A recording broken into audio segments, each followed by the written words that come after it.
Hey everybody, I'm back again with another video. This time I'm going over my ammo can install. Let's take a look. So I took a test run with the can already installed. I will be showing you later in the video how to install the can, what I had to do, and also how I installed the lock. But I wanted to do this test run just to see how noisy it would be, and also just to make sure that everything remained secure, that none of the nuts or bolts would get loose, and that the key would hold. But everything held really well. I'm happy with how it came out. And I still have the use of this spring if I want to like put maybe a jacket and clip it in between the two. So on this bottom view, I'm showing the strips of metal that I had installed. Now I found these strips of metal in an old toolbox and decided that they would work well. And as far as the bolts, I just found those as well, but anything from Home Depot you could buy would work well in this installation. Okay, so here's what I got so far. I've got my ammo case, the 50 cal ammo can on here, and I just bolted it to the bottom here with some thick metal plates and a couple bolts on the inside. And I chose to bolt it here so that this right here would not be in the way. So that's like the spring-loaded little metal that comes on the rack to hold things down. I decided to put that here so that, number one, there'd be no way that this could come up on its own, and number two, it would lay flat. So let's snap this thing open. And what I'm going to do now is take this thing off because I want to install a key on this box because I want it to be lockable from this point on. So what I did is I got a key, and I'm going to drill a hole in this location here, mark it on the box, and then I'll be able to lock this thing, and it won't make as much noise if I utilize a lock versus doing a padlock. So if you look in here, you'll see that I have a couple of bolts. I'm going to give you a little bit better angle here. So you should be able to see the bolts right here.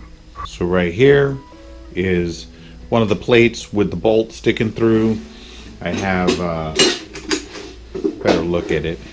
This is one of the plates that I utilized. I just happened to pick those up around, and then I got a bolt like this, and I believe it's 7/16 bolt.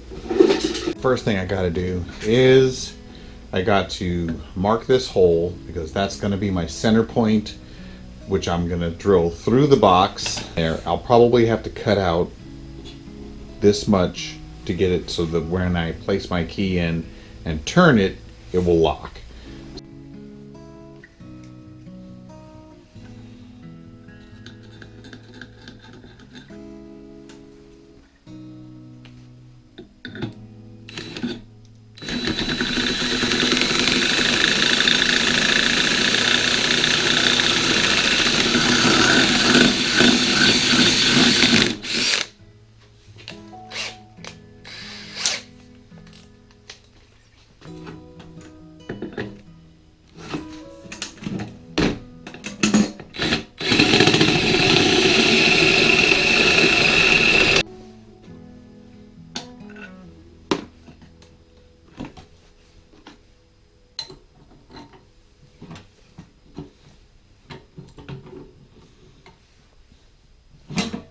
Now that I've made this hole big enough, I have to make the interior hole bigger. And then once I do that, I also have to basically notch this out. So I'm going to drill this out so it'll fit, and then I'm going to notch it so that either this will be the beginning or this will be the beginning spot. Okay, so here's what I got so far. I'm going to have to Dremel out this section here. So I'm probably going to drill a hole here and cut the Dremel into it so that I can take my key, which is right here, and when I lock it, it'll be in this position. When I unlock it, it'll be in that position. So it just has to line up right here in order to pull it open. So that's where I'm at now.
Okay, so now it's time to put the box back on.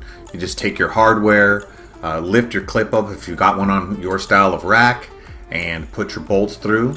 And don't forget to put your washer on there. And if I was worried about water intrusion or riding through a bunch of puddles or something like that, maybe put an O-ring to seal up the bottom there. I drilled them pretty tight, so I doubt that too much water is going to be getting in, especially since it's right above a fender. So that would be a pretty neat trick. But then you just take your wrench, tighten everything up, get it straight and aligned, and you're good to go for remounting the box. And the good part is that that clip in the front also will allow me to like put a jacket or put a secondary towel. I'm going to put a towel inside just to keep the nuts and bolts from scratching anything, and also just to make it a little bit sound deadening if things are bouncing around in the box. But the hole is a pretty good size, but I'm not really worried about water intrusion going in there. Also, because even if it was raining, the clip that holds the lid down is going to be covering that entire area and covering it pretty tight. So shouldn't have to worry about anything as far as water intrusion, and it came out pretty much as I expected and hoped. So this was definitely a fun project. I really like the fact that now I have some lockable storage on my bike, because although the bags that I had previous had a lot of room, things like cameras and stuff like that weren't very secure, and I kind of had to make sure I carried everything with me if I was riding my bike. So let's go over some of the items that are going to be needed in order to complete these projects. Now, if you can't read my list fast enough, just hit pause and then you can read it at your leisure. But you're going to need pliers, a drill, drill bits, a Dremel, washers, a metal file, lock and key, pen or pencil, nuts and bolts, and a wrench. Now, if you're only doing the box on the back without a key, then you're just going to need the drill bit, pen or pencil, the washers, the nuts, the bolts, and a wrench. So anyway guys, that's my video. Hope you guys liked it and found it informational. If you guys did like it, please click like. And if you really liked it, please subscribe. Also, if you guys have any ideas for projects and or products that I should be testing, please let me know in the comments, because I do read them and I do use them to make better videos. Anyway, that's my video. Thanks for watching. I'm gonna get the tech out of here. Later.